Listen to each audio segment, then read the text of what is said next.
大韓民国イ・ジェミョン大統領におかれましては、このように我々を釜山にご招待いただきました。心より厚く御礼を申し上げます。本当にご対応のところを、時間を作っていただきました。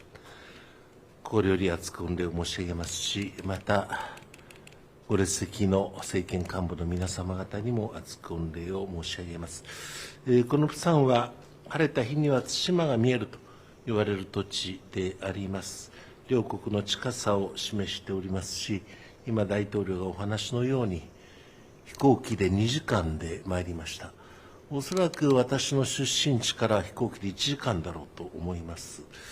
本当に極めて近いこの地域におきまして、大統領、先ほどお話のように、ソウルでなくて、地方都市でやろうということが、こういう形で実現しますことを心からありがたく思っております。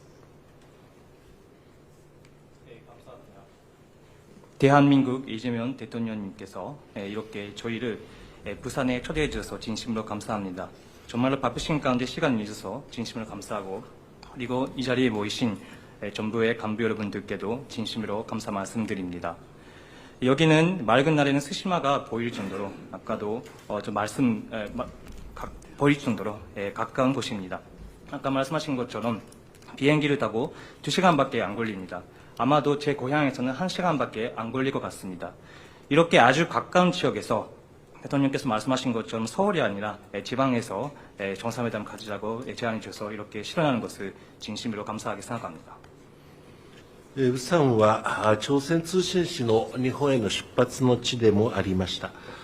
朝鮮通信使に象徴されるように、人と人との活発な交流に支えられながら、両国が厳しい環境の中で共通の利益を見出し協力を進めていることができるということは何より素晴らしいことだと思っております。今年は国交正常化60年でありまして、朝鮮通信使を偲ぶような、その歴史を象徴するような催しも行われたところであります。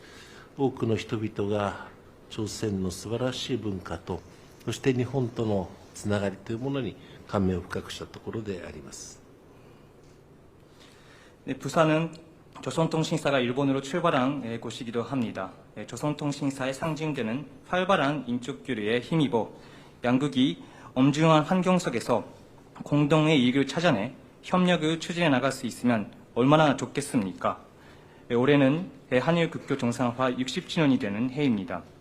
조선통신사를 기리는 그런 역사적이고 기리는 행사나 아니면 역사를 상징하는 그런 행사도 이루어졌다고 합니다. 그래서 많은 분들이 조선통신사에 얼마나 훌륭한지, 그리고 한국과 일본이 얼마나 가까운지를 다시 한번 감명을 받았다고 들었습니다. 本日発表する共同文書にのっとりまして、人口の減少、少子化、高齢化、首都一極集中、あるいは農業の農産物の自給率の低さ、あるいはエネルギーの自給率の低さ等々、共通の社会課題の解決にお互いの知恵を、経験を生かして、そして解決を見出すような、そのような新しい日韓関係が作られることを期待をいたしております。日韓科学技術協力委員会も再開したいと思っております。